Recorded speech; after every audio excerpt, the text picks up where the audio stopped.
Okay, so Christopher, very nice to be with you here and exciting as well. We're in the beginning of a journey, and I think today, especially in the last 2 years, I guess, but even before that, people can sense how the social problems are accumulating and creating a lot of confusion. And in that context, I feel that this journey that we are just starting now can have significance and value. So thank you very much for agreeing to join me in this journey. Okay, thank you, Omri.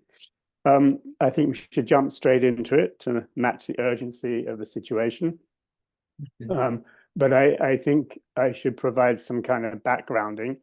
There'll be something written, but for people who don't know me, I live in kind of two worlds. I'm very embedded in Rudolf Steiner's world, and I'm a kind of specialist in his economic ideas and his social ideas.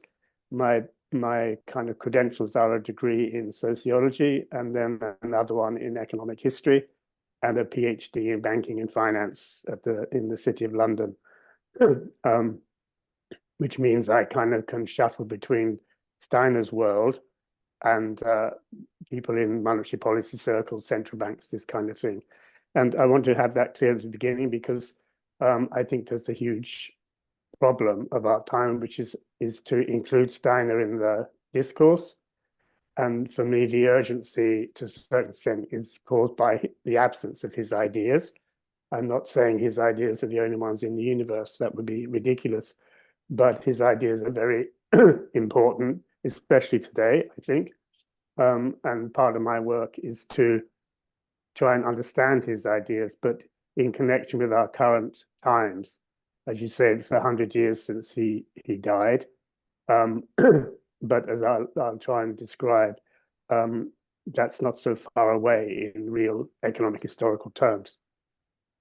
And so I want to be clear that I have a mainstream academic life, but most of my economics is born out of being an entrepreneur because I early on decided or felt and then decided before I ever take an economics class, I'm going to go into business. I'm going to learn, I'm saying this retrospectively, because then I'll learn cash flow management. I'll learn all sorts of things, which I'll never learn sitting in an economics class.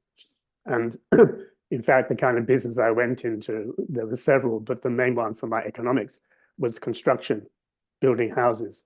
And as an economist, I would say, if you want to learn to manage multiple independent variables, the best way is to try building a house on budget and on time, because you're in control of nothing. You need one tradesman to come before another, and if he comes late, this one's stuck, and so you get in a whole series of situations which you can't directly manage, but in the end, as the person responsible for the build, you have to bring it all together somehow. And maintain your cash flow and maintain your profitability. So I want to say that because that was a huge experience in my economic development. And after having built a lot of houses, I then took a serious course in economics. But then I quickly dodged it because I thought there's a serious problem in economics. I'm speaking very generally. It's developed in a way which has no sense of plot. It doesn't really have any historical background. It lives out of its kind of concept of supply and demand theory and hangs on to that for, as best it can, hoping that that is sufficient. But real life is not made in that way. And so I, in fact, in my second visit to university, I switched out of economics into economic history. And then I went very quickly into central banking history. And then I, in fact, made a video on, it's called Dogs May Bark. That's a reference to the Bank of England. And I found myself, therefore, right in the middle, not only of economics and economic history, but the key financial questions of our times, monetary policy, financialization, all these kind of stories.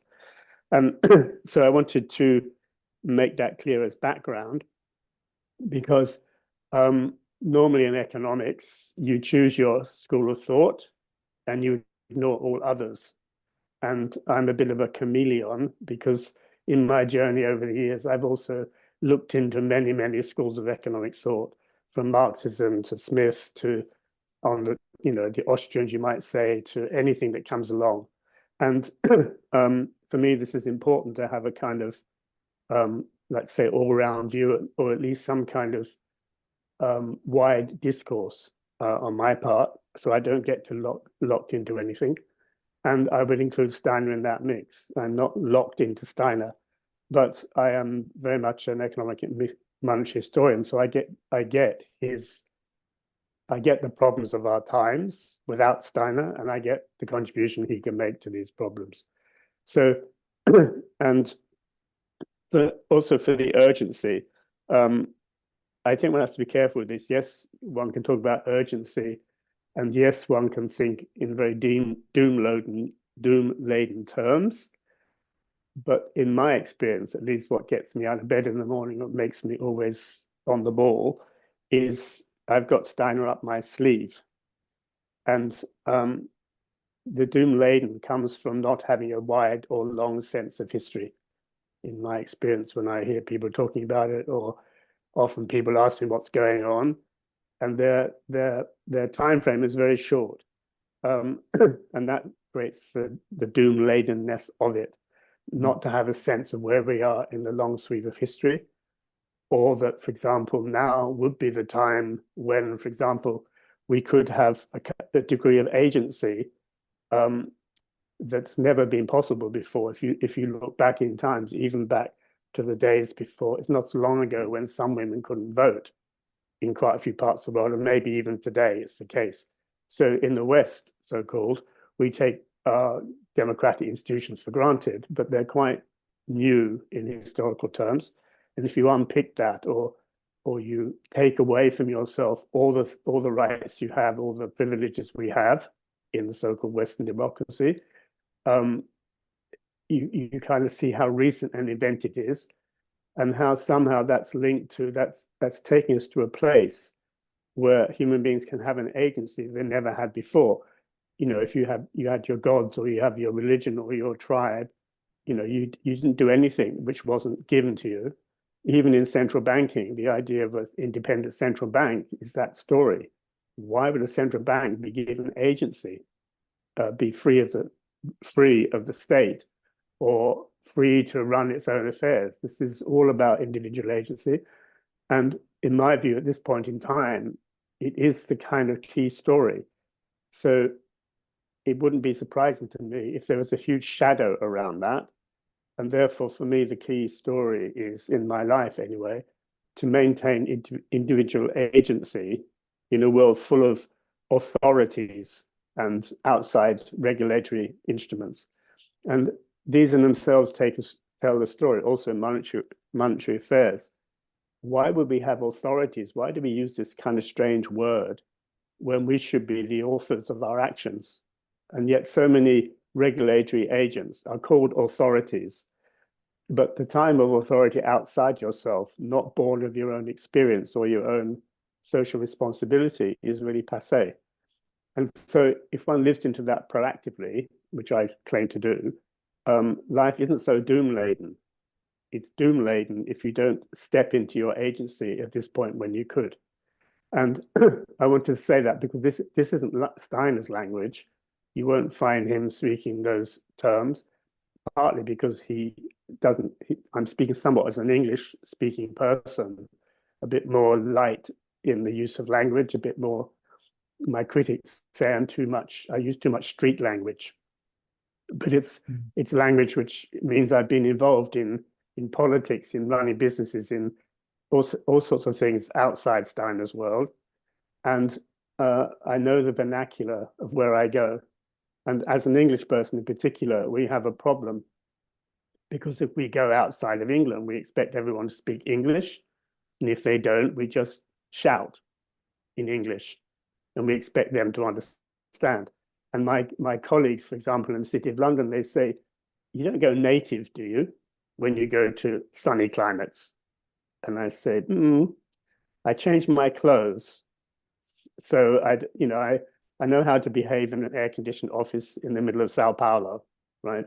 But when I leave the air-conditioned office, I'm quite able to put jeans on and walk around the streets without being nervous, unlike you guys who need bodyguards and I don't know what, because I'm quite able to go native. And I think this is it's part of my chameleon experience.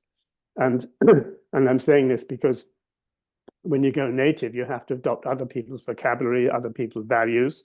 You can't assume yours are the only ones or that they even share them.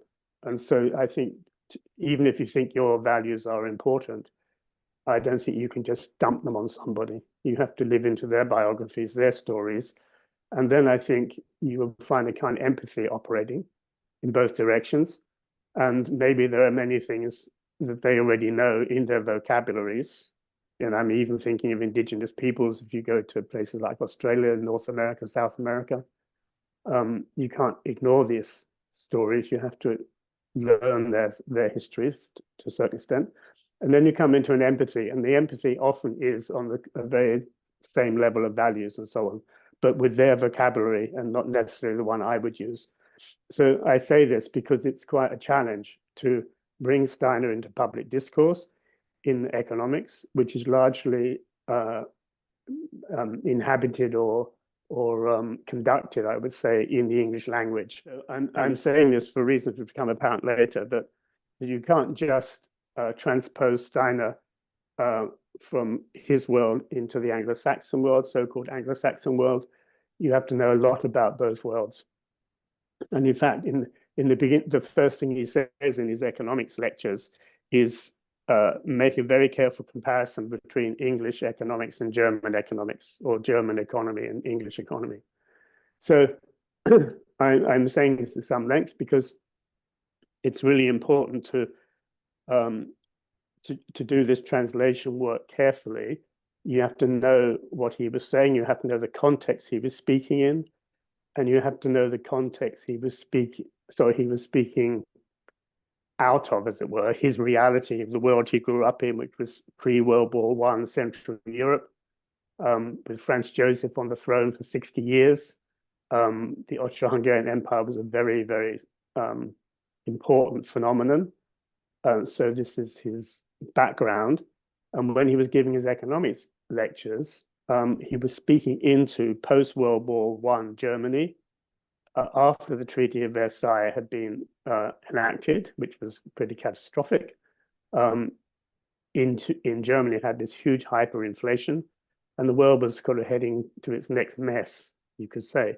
So all this you have to know about in order to get any idea of the relevance, not just the relevance, but the precision, I would say, of Steiner's work.